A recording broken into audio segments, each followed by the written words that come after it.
Imagine for a second trying to solve a truly catastrophic nationwide shortage of something like 187,000 doctors.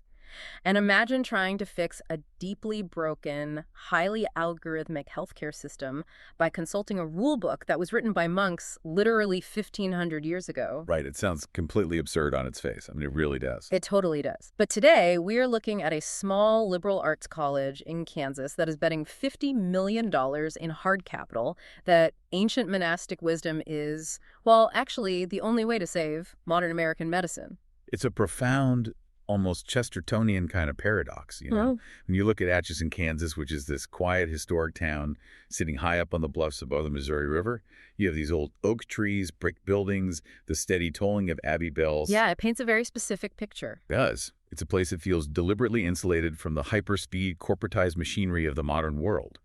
And yet, it is currently serving as ground zero for an institutional ambition that is incredibly complex, heavily bureaucratized, and just financially massive. Exactly. And the institution making this massive bet is Benedictine College. They were founded back in 1858, and they are a Catholic residential liberal arts college. Right. And the major news we are exploring in our deep dive today is that their board of directors has just greenlit a historical milestone to build the proposed Benedictine College School of Osteopathic Medicine. Which is huge news for them. It's massive. So our exploration today really revolves around one central, highly complex question, and that is, what would it actually mean for a small Catholic college in Northeast Kansas to build not merely a medical school, but a distinctly human medical school? Right. And to unpack that, we are analyzing a specific stack of materials today. We've got a May 2026 news announcement from the college that lays out the concrete accreditation timeline. We also have the deeply philosophical, almost manifesto-like text from their proposed medical school website. Right. And we are looking at an internal email sent to stakeholders that reveals their specific strategic focus on the rural healthcare crisis. So, as you are listening right now, I want you to think about the last time you had to navigate the healthcare system. Just put yourself in that waiting room. Did you feel seen as a complex, whole human being with inherent dignity? I'm guessing probably not. Right, probably not. Or did you feel like you were trapped in a decision tree algorithm? You know, you were ushered from a waiting room, run through a checklist of symptoms, assigned a billing code, and handed a procedural fix before you even had time to really articulate your pain. Yeah, it's a very universal, very frustrating experience these days. It is. And we are looking at an institution that has diagnosed that specific modern medical experience as an actual crisis, and they are attempting a radical overhaul. But, I mean, before we get to their philosophy, we really have to look at the staggering math that forced this initiative into existence. The math is grim, to put it lightly. Yeah, take us to the bureaucracy of May 2026. What is the immediate milestone happening here? So, on May 22nd, 2026, the Benedictine College Board of Directors held a special meeting to vote on this initiative. The board chair, Mike Kuckelman, presided over this. And he framed it not just as a big vote, but as a genuinely historical one. Wow. Yeah, he ranked it among the most critical decisions in the college's entire 168-year history. That is not a small statement for a college that old. Not at all. And it was a unanimous approval. Then, just 4 days later, on May 26, the college officially filed their candidate status application with COSIA. Okay, COSIA, that's the Commission on Osteopathic College Accreditation. Exactly. And for anyone outside the medical education sphere, that acronym might not mean much, but this is the governing body that essentially holds the keys to whether or not you are legally permitted to train osteopathic doctors in the United States. Right, and it is an infamously rigorous gauntlet. You can't just, build a laboratory, hire some biology professors, and declare yourself a medical school. Right, if only it were that easy. Right. The accreditation process is this multi-tiered, multi-year proving ground. It's designed specifically to weed out institutions that lack the absolute highest levels of academic, administrative, and financial fortitude. So filing for candidate status, what does that actually mean in the grand scheme? It means you have moved past the initial application phase, and you are now asking the federal accrediting body to formally recognize that you have the infrastructure and the capital to make this a reality. And here we have a college that has survived the American Civil War, 2 world wars, and the Great Depression, and they are treating this application as an existential leap forward. Yeah, they are. But they aren't initiating this decade-long bureaucratic nightmare just to add, prestige to their academic catalog. The materials we're looking at frame this as a direct response to a demographic and geographic collapse in American healthcare. Yeah, the statistics cited in the sources from the U.S. Department of Health and Human Services, the HHS, are, frankly, terrifying. Walk us through those numbers. Well, currently, over 100 million people in the United States lack adequate access to healthcare professionals. 100 million people. Yes. That is roughly a third of the population. It is difficult to even conceptualize a systemic failure of that magnitude. I mean, a third of the country. It is. And it becomes even more troubling when you look at the demographics of those disenfranchised people. Nearly a quarter of those 100 million people are children. Oh, wow. That's awful. The HHS calculates a current active shortage of over 13,500 practitioners across the country right now. Okay, so we're already in the hole. Exactly. But the trajectory is the real crisis. It's essentially a demographic cliff.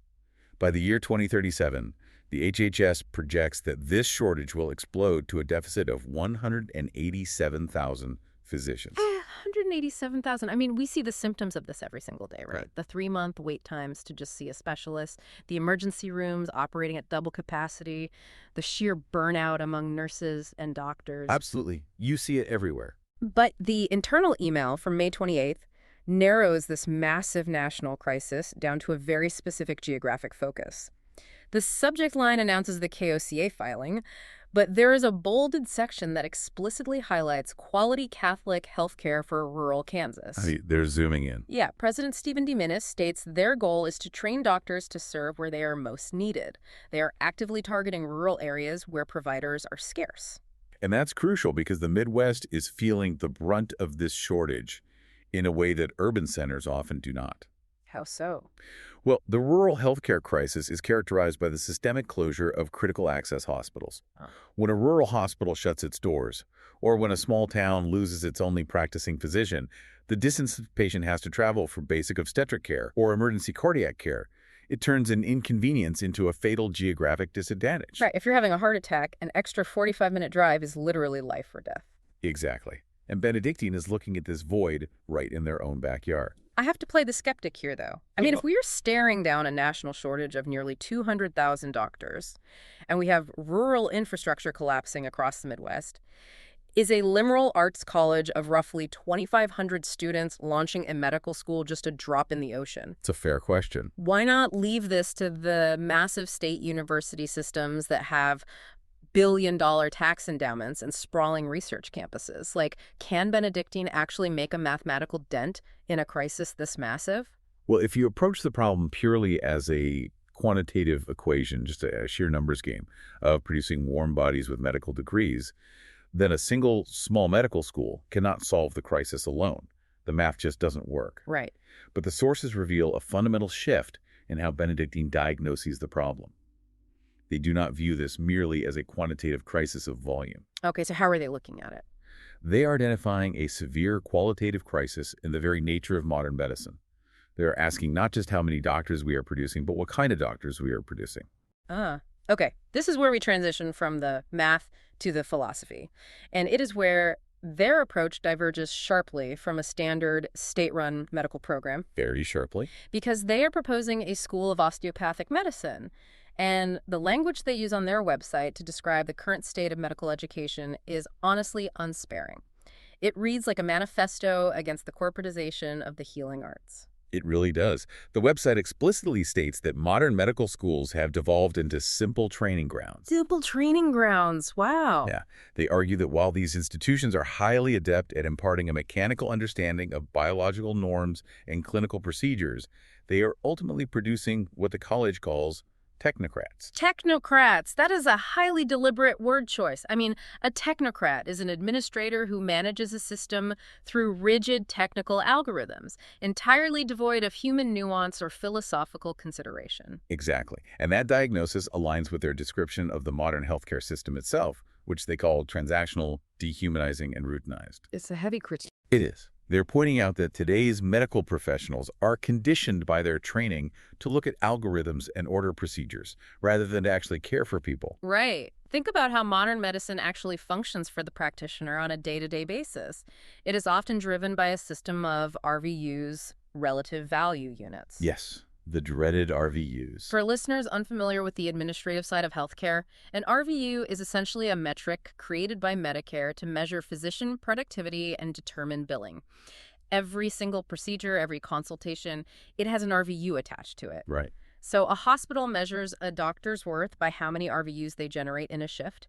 It forces the physician to become essentially a biological debugger. That's a great way to put it. It is like a software engineer using a decision tree algorithm. If symptom X is present, input code Y, prescribe medication Z, generate the RVU, and move the unit out of the room to maintain the quota. And that decision tree analogy perfectly illustrates the routinized care Benedictine is critiquing.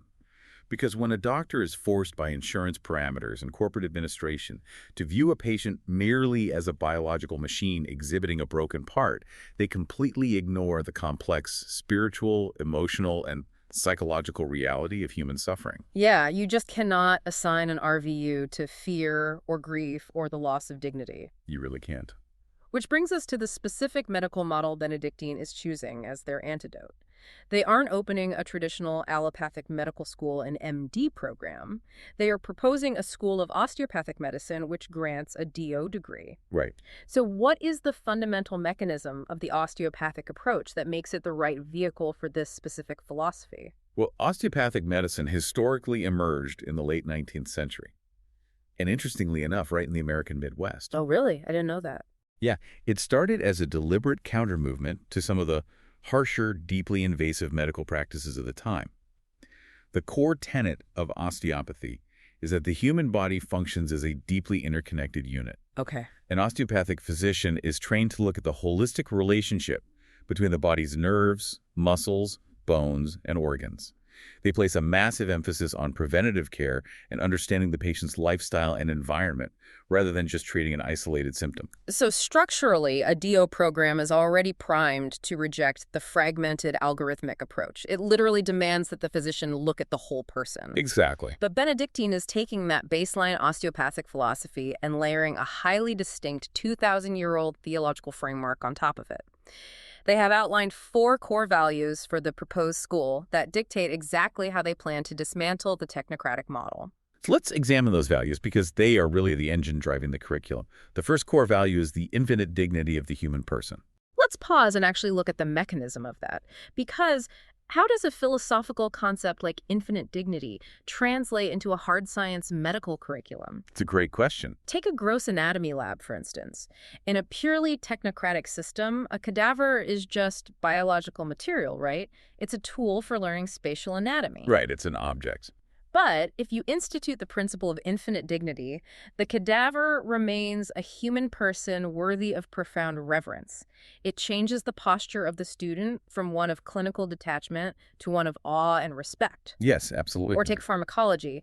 A technocrat prescribes a painkiller to silence a biological alarm system. A physician trained in infinite dignity looks at how that painkiller affects the patient's consciousness, their family dynamics, and their overall flourishing. Precisely.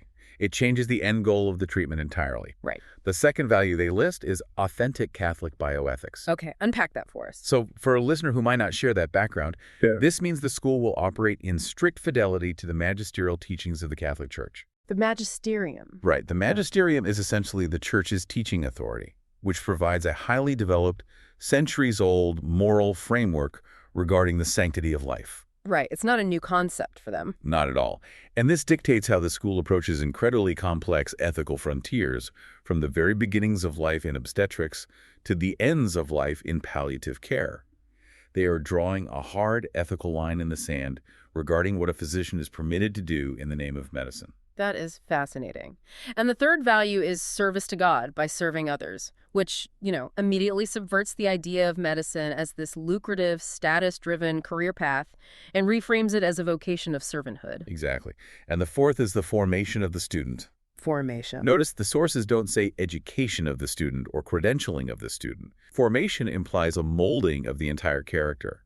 They're aiming to cultivate prudence, fortitude, and deep compassion right alongside technical mastery. This culmination of philosophy and science is just perfectly summarized by President Stephen D. Minnis in the materials. He casts a vision where the school will, quote, imitate Christ, the teacher, and the healer. Yeah, that's a powerful statement. By taking the ultimate archetype of healing within the Christian tradition, someone who touched lepers, who restored outcasts to their communities, they are establishing an incredibly high, deeply personal professional standard for these future doctors. They really are. And there is a specific poetic phrase in the materials that anchors this whole concept.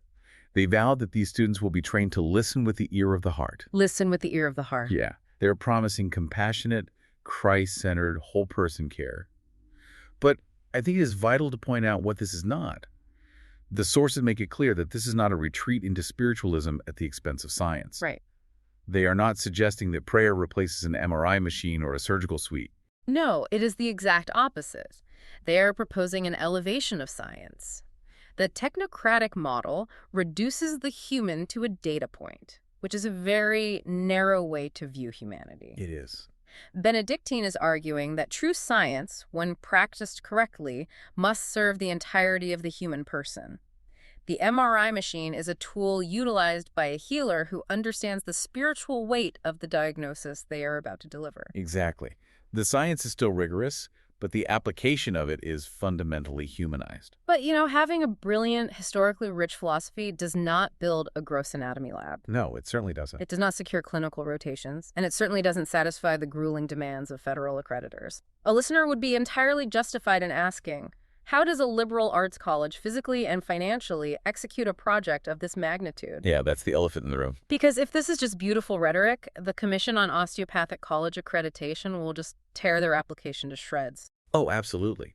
Which brings us to the institutional readiness of Benedictine. The sources reveal that this application is not some overnight reactionary whim. Right. This has been a meticulously calculated move, building for over 15 years as part of a strategic master plan titled Transform Culture in America. 15 years? Yeah. They recognized over a decade ago that if they wanted to profoundly influence modern culture, they could not limit themselves to the humanities. They had to build a fortress within the hard sciences. And the physical infrastructure they have built is formidable. The materials highlight Westerman Hall, which is a massive 100,000 square foot STEM facility on campus. Huge. It currently houses their biology, biochemistry, chemistry, computer science, mathematics, physics, and engineering departments. And the engineering aspect is a critical indicator of their capacity here. Benedictine already offers 4 engineering disciplines that are ABET accredited. ABET. What does that mean in this context? ABET is the premier global accrediting agency for engineering programs. And securing and maintaining ABET accreditation is notoriously difficult. Okay, so they've been through the ringer before. Exactly. It proves to COSIE that Benedictine already possesses the administrative stamina, the institutional memory, and the academic rigor to navigate complex external scientific audits. That makes total sense. Furthermore, the college's School of Nursing has been voted the #1 best nursing school in Kansas by registradnurses.org for 3 consecutive years. 3 years running. So being ranked #1 in the state for nursing demonstrates a proven, highly successful mechanism for training healthcare professionals who excel in clinical environments. Right. They are not attempting to invent a medical culture from scratch. They are stacking a medical school on top of an apparatus that is already outperforming state universities in nursing education. But the accreditors require more than just academic success. They require ironclad financial stability. Ah, right. Show me the money. Exactly. This sources provide growth metrics over the last 2 decades that are essentially prerequisites for even attempting this. For a school of its size, the momentum is staggering. Their undergraduate enrollment has more than doubled in the past 20 years. Wow. But more importantly, their financial endowment has grown by 900%. A 900% increase in the endowment. I mean, when you are standing before a federal accrediting board asking for permission to open a medical school, you cannot just show them a vision board. No, they don't care about your vision board. You have to show them a war chest. That 900% growth is what makes this conversation even legally possible. And the institutional prestige they have cultivated is matched by their alumni outcomes, too. Oh, yeah. It's impressive. Since 2000, they have produced a Nobel Peace Prize laureate, 7 bishops, and 8 college presidents. They are ranked among the top 10 Midwest schools by U.S. News & World Report, and the Wall Street Journal ranks them as one of the top 10 most recommended colleges nationwide. So we have established an institution that is economically fortified, academically proven in the hard sciences, and structurally prepared for the rigors of accreditation. Yes, all the modern boxes are checked. But the foundational layer of this entire project goes back infinitely further than a 15-year strategic plan. The true institutional memory driving this medical school is 1,500 years old. And this is where the story shifts from a modern administrative success into something just deeply historical. We look to the voice of Abbot James Albers of St. Benedict's Abbey, which is the monastery that sits right there in Atchison. Right. He is a member of the college's board of directors. And when discussing this medical school, he cites the Rule of St. Benedict. This is a foundational text of Western monasticism written in the 6th century, right as the Roman Empire was fracturing. Yeah, talk about a historical anchor. And right there in the text, the rule explicitly mandates care of the sick must rank above and before all else. It is a profound continuity of mission. The monks of the abbey are not viewing this medical school as a modern disruption to their quiet life. They are actively supporting it as the 21st century manifestation of a 1,500-year-old directive. Just think about the tension of that reality for a second. You have an administration aggressively navigating the hypermodern, deeply bureaucratic labyrinth of federal accreditation, dealing with tens of millions of dollars in escrow, designing state-of-the-art diagnostic laboratories, and the entire apparatus is morally anchored by a 6th century monastic text. It is just an incredible fusion of ancient human wisdom and cutting-edge scientific capability. And that fusion is what makes Benedictine an absolute anomaly in the current landscape of American higher education. The sources note that this is the first proposed medical school at a college recommended by both the National Catholic Register and the Newman Guide. The Newman Guide, for context, what exactly is that? So the Newman Guide is an independent evaluation that specifically recognizes Catholic colleges exhibiting exceptional, unyielding fidelity to traditional Catholic teaching and identity. Okay, so they are recognized for not watering down their core beliefs. Exactly, and the proposed school's website actually refers to their campus as an enclave of truth in a wayward world. Wow, that is strong language. It is. They are not just building an educational facility, they are framing this as a cultural rescue mission. But framing it as a rescue mission doesn't wave a magic wand over the logistics. No, it certainly doesn't pay the bills. Right. The philosophy is beautiful, the history is deep, the STEM facilities are built. But the reality of achieving candidate status and moving toward pre-accreditation is a brutal, exhausting, and just staggeringly expensive undertaking. It really is. Let's examine the mechanics of those logistics, because the sheer scale of the financial barrier to entry is meant to be terrifying. We have to talk about the $50 million hurdle. Yeah, let's get into the numbers. The sources outline the explicit financial requirement to secure full accreditation as a College of Osteopathic Medicine with COSIA. It demands $50 million in escrowed funds. Escrowed funds. Let's break down why that mechanism even exists. Because that $50 million isn't the operating budget for the decade. No, it's not. That is liquid cash that the college has to park in a restricted account just to prove they will not go bankrupt while the first class of students is moving through the program. Right. Accreditors use this escrow requirement to essentially guarantee that if a student takes on the massive debt to enroll in year one, the school has the guaranteed financial solvency to hire the specialized faculty, build out the clinical rotations, and keep the lights on until that student graduates in year 4. Even if the school doesn't see a dime of profit. Exactly. It is the ultimate test of institutional commitment. And the May announcement confirms that Benedictine has successfully raised the necessary funds to meet that escrow requirement and achieve candidate status. Which is a massive achievement all on its own. It is. So with that financial foundation locked in, the master timeline they have published is highly aggressive and meticulously phased. Walk us through how this plays out over the next decade. The timeline detailed in the sources spans an entire decade, like you said. So back in 2025, they quietly secured their founding dean and achieved initial applicant status. Okay. That brings us to the news of May 2026, where they have just achieved candidate status. And the immediate next hurdle is a sprint. They are aiming to achieve pre-accreditation status by September of 2026. That's coming up incredibly fast. Very fast. And if they secure that pre-accreditation by September, the theoretical becomes intensely practical. Because by the spring of 2027, they will initiate the recruitment of their very first cohort of medical students. Wow. And by the fall of 2028, the doors will open and that first class will arrive in Atchison to begin their medical education. And then 4 years of grueling study later, in 2032, they will graduate that first class and place them into their initial residencies across the country. Right, and the final ultimate milestone listed on their roadmap is 2035. That is the year they predict. Benedictine doctors, fully formed and board certified, will be actively transforming communities nationwide. And the execution of this timeline, it really falls on a specific group of architects mentioned in the materials. You have Dr. Marla D. Golden, the founding dean. Yes. She speaks in the sources about the meticulous, granular effort required to essentially build a school within a school. They are analyzing every single syllabus, every clinical requirement, and every piece of lab equipment. It's an unbelievable amount of administrative work. And you also have Deacon Stan Slutter, the executive vice president, tasked with the overarching operational fruition of the project.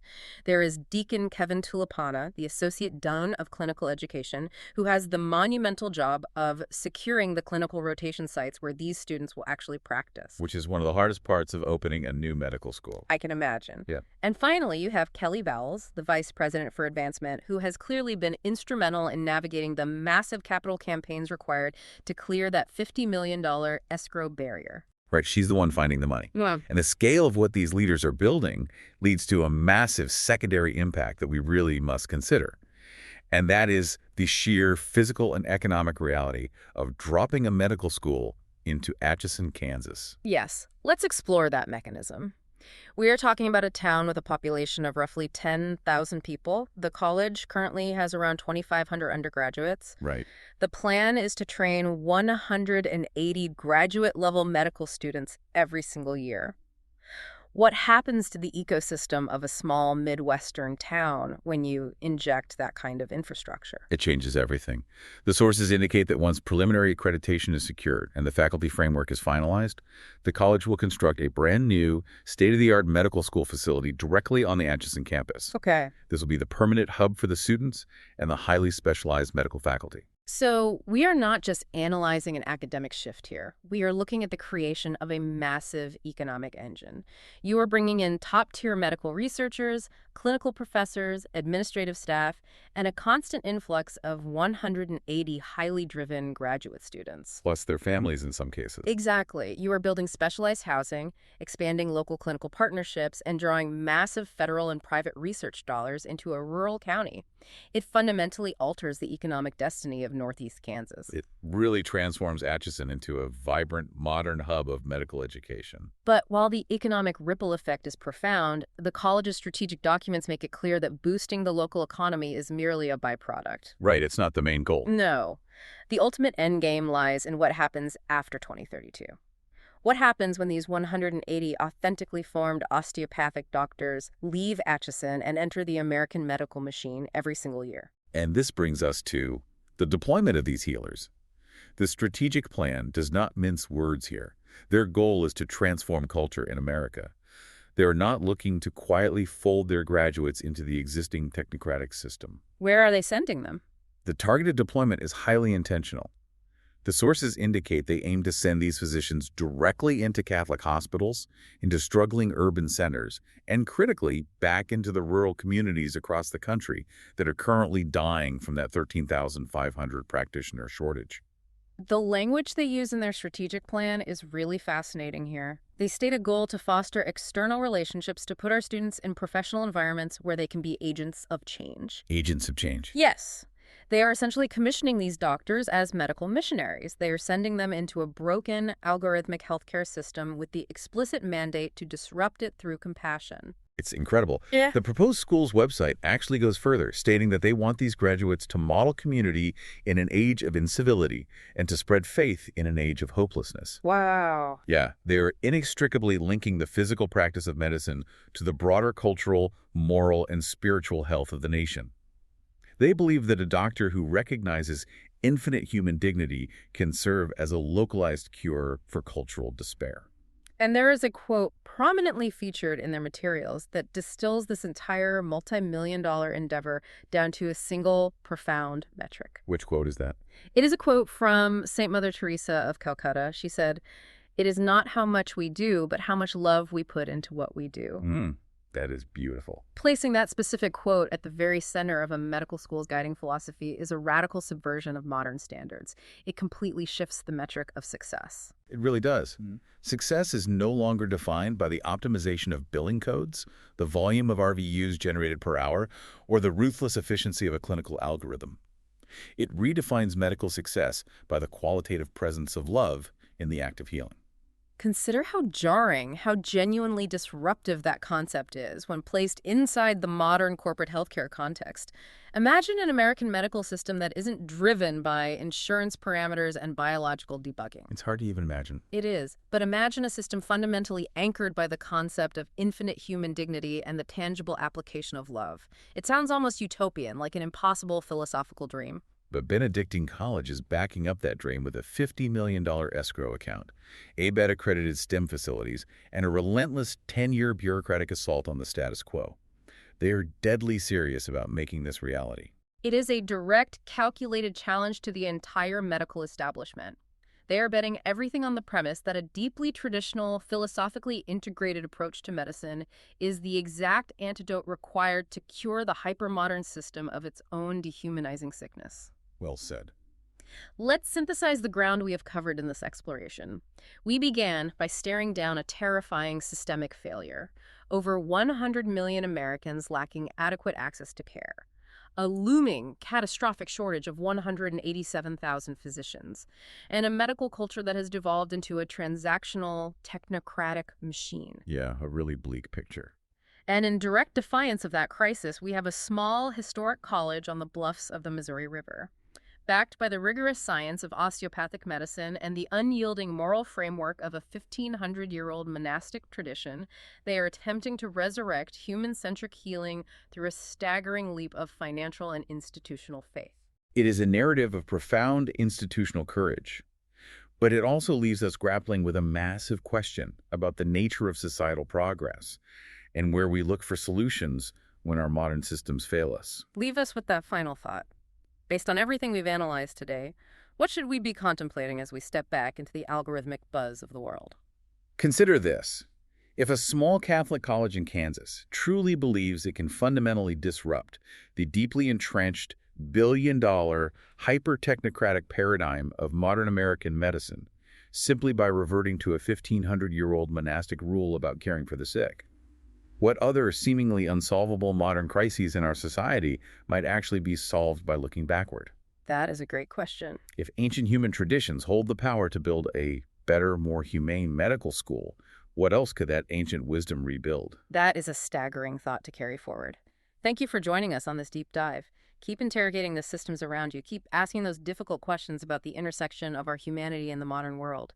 And we will see you next time.